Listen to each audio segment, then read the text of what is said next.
Alden, Caro Panday, Hi. 2016. Yes, how are you, Miss ma'am? York. Hello po, hello po. At last in London. Yes. Okay, hi Alden. Hello po. So, how do you feel? For second time in London, what do you expect from you? Nako, this time magpo-perform ako. Nag-perform ba ako last time? Oh, Nagkumanta-kanta. Yes, I did. Oo, sa parang... That was with... That was with Jeff po. But yes, I'm definitely glad to be back here in London. Siyempre, para makita natin yung mga kababayan natin. It's been a while. And I actually also brought my family with me because this is their first time in London, so I wanted them to see and we'll do some... Ano pang klaseng Alden Richard ang in-expect namin sa Mario Nakakatawa naman yung tanong na yun. Well, it's the same naman po kung paano niyo ako nakikita on screen and on how you see me perform. I'll just give siguro extra lang because I've missed London and na-miss ko lahat ng mga kababayan natin dito, and we thank you so much po sa lahat ng mga sumusuporta sa Barrio Fiesta, and we'll see you tomorrow. Ano yung gusto mong ibigay ngayon that you're here? Let's What are you going to give to the A very good time and a very good performance. wonderful? 1, 2. Welcome to Barrio Fiesta. So, let's go, guys. Thank you so much. Ay, ma'am, yung mic niyo po. Thank you, Alden. See you tomorrow, Alden. I'm sorry.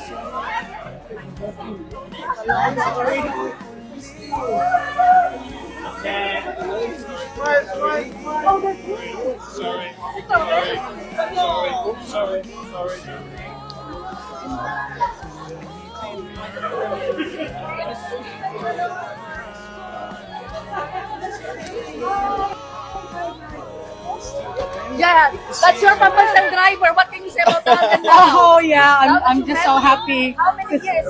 7 years. years. 7 years. Yes. Okay.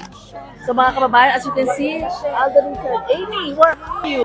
Hello Kathleen fans! Ito na nga ha, twinning na naman ang inyong Kathleen mga kasambreros sa kulay vlog. Kasi ito, napakaganda ng ating items mga kasambreros ha. So napakinggan ninyo si Sir Alden, fresh no, nasa London na siya mga kasambreros. So a few hours ago pa ito, so malamang ay nasa bahay panuluyan na siya or sa inn doon sa venue kung saan siya ay patutuloyin mga kasambreros, maybe sa hotel or something or somewhere mga kasambreros. Tapos si Ma'am Catherine naman, no, spotted no, talagang pinag-grocery niya si Tatay Kanto. Alam niyo, sobrang nakaka-touch ito mga kasambreros no. Unahin ko na itong kay Ma'am Catherine kasi sobrang nakaka-touch itong ginawa niya, na pinag-grocery niya pala no si Tatay Cardo mga kasambreros sa Landers. Hindi ko alam kung part ito ng kanyang parang may gagawin siyang endorsement or something, or talagang ito ay parang sarili niya talagang bulsa na pinag-grocery siya Tatay Cardo mga kasambreros. Kasi pwede rin naman gumawa sila ng endorsement no, yung Landers kukunin silang si Tatay Cardo kukunin brand endorser na pareho sila or dalawa sila ni Ma'am Catherine. So pwedeng ganun mga kasambreros. Pero as far as I can see ay parang ano lang ito no, talagang sariling bulsa ni Ma'am Catherine. And ito kasi naisip ko rin na hindi rin isinasa publiko ni Ma'am Catherine yung mga pagtulong niya eh. So pwede rin talaga na may endorsement silang ginagawa mga kasambreros kasama si Tatay Cardo nga, or siya lang talaga, or mapabigay niya lang ito mga kasambreros. So pwedeng ganun. So either of the two. Pero malalaman din natin yan kapag may lalabas na mga endorsement video mga kasambreros ha. Tapos kasama nito si Snowy. Tapos naka-black ang Kathleen mga kasambreros. So hindi naman talaga halata ang kanilang color coding no. Kunwari wala tayong nakikita mga kasambreros. And then ito yung kay Pops Alden, yung Landers pala no, para palang siyang SNR no, na-comment yata ni Kasambrerong May or ni Kasambrerong Renato or ni Kasambrerong Vicky or ni Raquel, mga Kasambrerong Raquel. So yun ang talaga mga natin na mga masugid at saka mga mababait na Kathleenatics mga kasambreros. Salamat po sa inyo no. I'm so overwhelmed and I really appreciate you so much po. Kasi nga, si Pops Alden, kung napakinggan ninyo, ay nakakatawa dito kasi pagdating niya, talagang naganap siya ng money changer. Kasi nga, yung pera niya, piso pa siguro. So, kailangan pabarihan o papalitan ng pound mga kasombreros na pera doon sa London or sa UK mga kasombreros. Tapos yun nga, talagang on the spot pagdating niya, salita agad siya, pinasalita siya, binigyan siya ng mic mga kasombreros. Tapos naawa ko dito kasi siya, alam mong may problema kasi parang nakita ko sa umuubo pa siya mga kasombreros, parang paminsan-minsang ubo, no? Parang ganon mga kasombreros. So yun, naawa ako. And tapos isa dito, parang na-off ako dito kay kuya kasi parang nagsasalita pa si Pops Alden. Tapos daming camera, nagsalita pa siya, tapos kinat agad ni kuya, no? Hindi ko alam kung ito yung head ng London Barrio Fiesta event or organizer doon mga kasombreros, kasi kinat niya agad siya. Kasi mahalata mong parang nahalata ko rin na medyo na off si Sir Alden kasi nung nagsasalita pa siya, tapos kinat niya, tapos nilakasan pa ni Sir Alden yung boses niya, parang indication na parang nagsasalita pa ako, parang ganun. Tapos kasi, although maganda naman yung motibo niya, motibo ng ni kuya na welcome to Barrio Fiesta and so on. Parang, Sir Alden, parang di pa tapos magsalita si Pops Alden, ay kinat na agad niya. So kaya yung isang comment dito yung caption nga mga kasombreros, bastos ni kuya, nagsasalita pa nga si Alden. So parang hindi niya pinatapos agad na, no? So sana kahit binulungan lang niya or parang ganun medyo na off dito ako mga kasombreros, in kahit na Sir Alden. Kasi nakalata mo sa kanya na, di ba pagdagdala siya.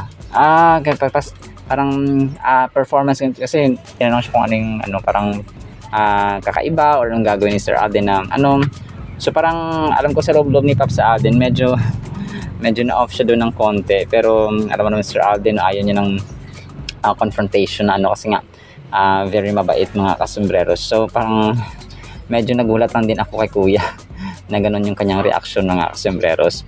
And then ito prayer ni Sir Alden, no? Ito meron pa siyang isang dito. Meron pa siyang isang story actually, no, dun sa may flight or sa kanyang kasi nakalagay ito underground. Parang sa Dubai pa yata ito or something mga kasombreros, kasi pinto lang siya na kulay red. Tapos yung kanyang prayer item, no, sabi niya dito mga kasombreros ay napakaganda. Isaiah 41:10 naman na nakalagay. Dear God, sabi niya, I thank you for the powerful promise of Isaiah 41:10 where you say, fear not, for I am with you. Be not dismayed, for I am your God. I will strengthen you, I will help you, I will uphold you with my righteous right hand. I am so grateful that I am never alone, and your strength is always there to lift me up. Please help me to stand firm in this truth when fear or weakness creeps in. Remind me of your constant presence and let me feel your hand holding me steady, guiding me through every step of this day. So in Jesus' name, Amen. So Amen and Amen, Pops Alden. So talagang guided by the Lord mga kasombreros ang inyong box office king, no? And then ito, ang kulit ito mga kasombreros kasi pinost na isang admin yung bike, parang sabi niya na mismo Pops Alden, no, ang bike mo, no, parang yung kulnago nga niya na kulay puti mga kasombreros. Hindi ko lang kasi parang hindi niya ito dinala mga kasombreros. So baka naiwan ito or pinost lang niya na isa sa mga kulnago na nakita niya, tapos pinost lang niya mga kasombreros. Kasi nga marami sila, kulay puti mga kasombreros. Hindi ko alam kung ito yon or pinaayos, no? Pinaayos kasi nga may crack mga kasombreros na nakaraan. So pero niya, no, sabi na miss na niya yung kanyang kulnago kasi routine talaga ng kanyang katawan ay araw-araw nagbabike or nagji-gym mga kasombreros or tumatakbo. So kasi hanap-hanapin yun minsan eh. And then ito, next item natin, ang verse ni Pops Alden ay sa Matthew 6:34 mga kasombreros. Do not worry about tomorrow. Tomorrow will worry about itself. So amen and amen. So tapos na siya sa Beatitudes mga kasombreros. Nasa Matthew chapter 6 na siya kasi Matthew chapter 5 yung Beatitudes eh. So ayun po mga kasombreros ha. And then ito, happy birthday pala kay Daddy Bay. So birthday ni Daddy Bay, nag-post ng isang Kathleen admin mga kasombreros. So napakaganda ng upbringing ni Sir Alden kasi kung walang Daddy Bay ay wala rin Sir Alden mga kasombreros. So of course, no, si Mami Rio. So happy birthday. So July 5 pala si Daddy Bay mga kasos kasi kaninang umaga niya ito pinost mga kasembreros. So ayun po no, tapos picture ni na Sir Alden nung nasa Amerika sila, and then yung nagsasalita si Daddy Bay mga kasembreros. And then ito, next item natin mga kasembreros, si Ma'am Catherine Bernardo, kasama niya sina Ma'am Cory Vidanes at saka si Sir Carlo Katigbak. Pero if I'm not mistaken, hindi ko pa siya inano sa file ko pero alam ko parang matagal na ito na papapicture nila mga kasembreros. So pero ito po ay kuha na naka-block din po si Ma'am Catherine, no? Kasi kung ito po ay recent, ay naku po, ay twinning talaga ang inyong cat din mga kasembreros, no? Pero correct me also kung mali ako, kasi parang nasa Stardust yata sila nito ni Sir Alden mga kasembreros at that time nung after party nila ng Hello Love Again mga kasembreros. But correct me if I'm wrong kasi hindi na ako naghanap ng file muna. So ayun po mga kasembreros ha. And then ito next item natin. So ito na yung yung sa Tatler Asia mga kasembreros na na-feature sa Sir Alden. Yung mismong article niya. So sabi niya dito, Alden Richards, actor and founder Myriad Entertainment Corporation. This multi-hyphenate is making waves in entertainment business and philanthropy. So kasi na-feature ko kanina yung mismong picture niya lang, tapos cover magazine, pero yung article ay hindi po mga kasembreros. Alright, so actually yan lang naman sa ating Catherine items mga kasembreros ha. Pero abang-abang pa kayo kasi may update na po tayo na isa, which is matutuwa kayo dito. Matutuwa kayo dito mga kasembreros, no? Sana po ipakinggan po natin ang Word of God, and today is July 5, 2025. Saturday po, no? Happy weekend sa bawat isa. Sana po ipakinggan po natin ang Word of God. At para po sa ating Word of God ay sobrang ganda po nito mga kasembreros. Ang title, Hindi Lahat. Matthew 12:50. For whosoever does the will of my Jesus Christ, Father in heaven, is my brother and sister and mother. Kapag binabasa natin ito mga kasembreros, isa itong napaka-powerful statement at saka katotohanan na nagmula sa ating Panginoong Hesus mismo mga kasembreros na hindi lahat, no, kung atin pong iintindihin, hindi lahat ng tao ay itinuturing niyang kapatid, magulang, isang nanay, isang tatay, isang kapatid na babae, lalaki. So in general po, ay hindi lahat nakakapasok or makakapasok sa kingdom of heaven. And actually, no, sad reality ito mga kasembreros na kokonti lang makakapasok sa heaven. Come to think na kapag ibinaling natin yung ating atensyon sa mga tao sa paligid natin, sa palibot, no, sino lang ba yung mga taong may panahon sa Biblia? Sino lang ba yung mga taong maka-Diyos, no? Sino lang ba yung mga taong gumagawa ng kanyang kalooban? Sino lang ba yung mga taong may panahon talaga na nag-spend time sa mga schedules nila, talagang may panahon at saka may oras ang Panginoon mga kasembreros sa araw-araw nilang pamumuhay. So ito yung pinaka-basic, no, pinaka-simpleng kumaga pa example at saka literal, no, typical na nakita natin sa panahon ngayon na kukunti na lang talaga ang panahon. Mas busy pa sila sa cellphone, mas busy pa sila sa kanilang kachika-chika, no, sa kanilang mga pinapanood na mga sa social media, for example, sa mga pina-follow nila mga influencers or celebrities, for example. So mas doon pa sila busy mga kasembreros. Sa salita ng Panginoon, talagang bihirang-bihira mga kasus, because parang kinoconsider nila yung salita ng Panginoon na least priority. Kabaliktaran ito sa sasabi na sa Matthew 6:33 na unahin ang kaharian ng Panginoon, no, at ang kanyang katwiran at ang kanyang katarungan mga kasembreros, kundi ang lahat ng ating pangailangan ay ibibigay ng Panginoon mga kasembreros. So yun ang isa sa literal talaga ito nangyayari mga kasembreros. Jesus redefines family in this verse, showing that our spiritual family is not limited to blood relations or blood relations, but includes those who align their lives with God's purpose. So yung mga gumagawa ng kalooban ng Panginoon, mga kasembreros, itinuturing niyang kumbaga pamilya. So tayo nga ay adopted children niya, mga kasembreros, or adopted brethren sa kaharian ng kanyang Ama. This is a reminder that every action we take in faith is meaningful and connects us with the divine family. So yung mga taong gumagawa ng kanyang kalooban, yung nagbabasa at naglalaan ng panahon sa Biblia, sa panalangin, at yung talagang gumagawa yung di ba, yung greatest commandments, I love the Lord your God with all your heart, mind, soul, and strength, and love your neighbor as you love yourself. So minamahal natin ang Diyos, at saka parang imposible yan, mga kasembreros, but that's His commandment para malagyan ng napakabigat na diin at great emphasis, mga kasembreros, na ang Diyos dapat ang pinaka-priority natin sa buhay. Kung kaya sasabi niya, with all your heart, mind, soul, and strength. So with all your mind nga lang. So marami tayong iniisip sa buhay, minsan hindi na nakakaligtaan na ng tao talaga. Hindi lang minsan, most of the time nakakaligtaan kasi nga mas busy sa mga agenda, mga kasembreros, sa ating personal at saka personal at private life natin, mga kasembreros. So yun po, by stating whoever does the will of my Father, Jesus emphasizes that it is not merely about knowledge or belief but about action. So kung sino talagang gumagawa, sabi nga natin, sabi ng Biblia, faith without work is dead, and work without faith is dead, vice versa, mga kasembreros. So kung may faith ka, sabi ni Apostle Paul, papakitaan kita ng action. Kasi kapag ang action kapag ang faith na walang pananampalataya, ang faith na walang action ay gawa rin. Parang kumaga nagsasalita ka na gawin mo to, pero ikaw mismo, you're not leading by example, mga kasembreros. We find our true identity not just in our earthly relationships but in our commitment to living as God desires. Kung kaya yung purpose-driven life na libro, napakaganda rin po nun, mga kasembreros. I encourage you to read The Purpose-Driven Life as well ni Pastor Rick Warren.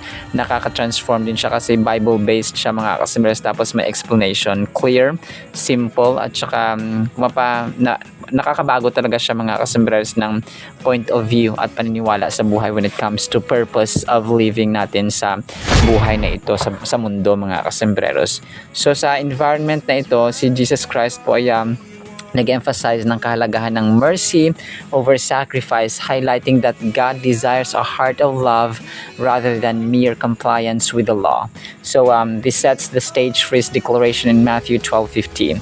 So instead of adhering strictly to religious customs, Jesus calls his followers to something deeper, a relationship rooted in commitment to God's plan. So marami kasi nagsabi na I love you Lord, pero pag hininga na ng time ng Panginoon, let's say magsimba, mag-share ng Biblia, kahit na sa social media natin, nakakaligtaan natin mag-share ng kanyang salita, tapos magbasa ng Biblia, and then kung talagang magtrabaho, nakita kasi sa the way you treat your family members, the way you treat your siblings, the way you, kung paano mo ituring ang iyong nanay, ang iyong tatay, ang iyong asawa, ang iyong anak, ang iyong kapatid. So doon mo nakita ang mga taong may personal at malalim na relasyon sa Panginoon, mga kasembreros. So kung sasabi mo na mahal mo ng Panginoon pero kinamumuhian mo naman ng nanay mo, or galit ka sa tatay mo, 2 years ago pa, 10 years ago pa na mga galit, ay may mali, mga kasembreros. So ito yung sasabi natin na hindi lahat ng tao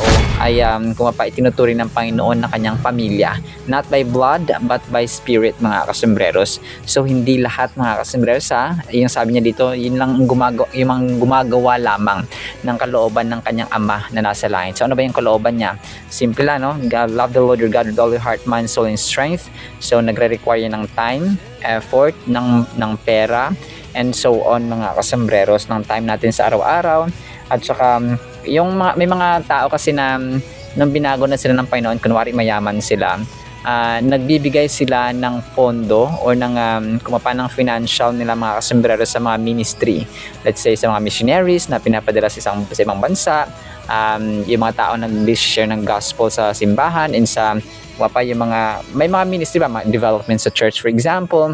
So nagdo-donate sila mga kasembreros at saka heartily given.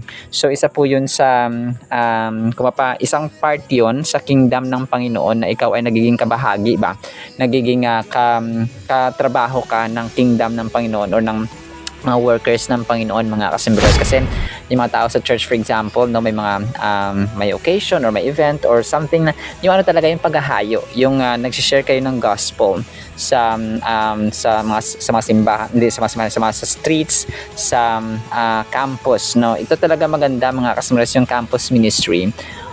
Yung mga kabataan, yung mga estudyante, kapag naturuan sila ng salita ng Panginoon, kasi saan ba nagmumula yung saan nagmumula yung mga mayors, yung mga senators, saan nanggagaling yung mga congressmen, yung presidente, di ba? Lahat sila nakapag-aral. So kapag sila ay naturuan ng salita ng Panginoon habang sila ay nag-aaral and then naging Christian sila mga kasembreros, so come to think, no, matatakot silang maging corrupt, natatakot sila sa Diyos na gumawa ng masama because kagaya ni Vico Soto, no, maibida ko lang si Vico Soto because Vico Soto is a Christian mayor mga kasembreros ng Pasig City.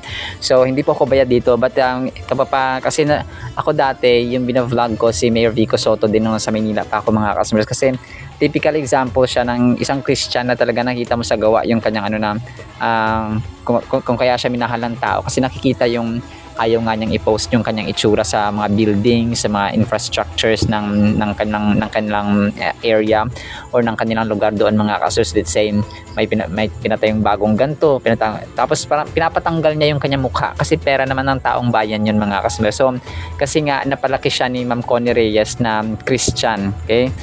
Pinalangin ko pa answered prayer si Mayor Vico Soto, sabi niya ganun. Talagang pinalangin niya sa Panginoon kasi si Ma'am Connie Reyes ay Christian na siya, no? Naging host din siya dati ng 700 Club Asia na isang Christian network mga kasembreros and so on. So yun, ito mga kasembreros ay isang living proof na maraming mga Kristiyano sa society na ngayon na magiging good example. But more than that, no, the most impeccable and the most perfect example ay si Jesus Christ. So hindi lahat yung mga gumagawa lamang ng kalooban ng Panginoon mga kasembreros. And ang final thought natin dito ay let us be compelled, no? Kailangan ma-persuade, no, maengganyo tayo mga kasembreros na i-consider yung ating understanding sa family, sa spiritual family natin mga kabilang ba tayo ngayon sa kingdom ng Panginoon, naglalaan ba tayo ng Panginoon sa unang oras sa Kanya, are we doing something or are we doing our part na maging kabahagi? Kasi sa pamilya, di ba, may mga kanya-kanya responsibilities. So anak, ikaw dito, asawa, kapatid. So parang sa pamilya natin sa Panginoon, ganun din po, no? Kailangan may trabaho tayo. Kasi kapag hindi tayo part ng family ng Panginoon, may problema. And it's eternal, may eternal impact yun mga kasi parati nating tatandaan. Alright? So kasi kapag hindi ka tinuring ng Panginoon na pamilya, so sa labas ka. Kaya ang sa labas mga kasembreros ay sinasabi sa Biblia ay impyerno na po mga kasembreros. Hindi ko po kayo tinatakot but that's the truth mga kasembreros. Alright, so now po in the meantime nawa po ipagpalain po tayo ng pag-ibig, pananampalataya at pag-asa in the mighty, holy, sweet, magnificent name of our Lord Jesus Christ. And everyone said, Amen and Amen. See you sa next time mga kasembreros and paalam po. I love you.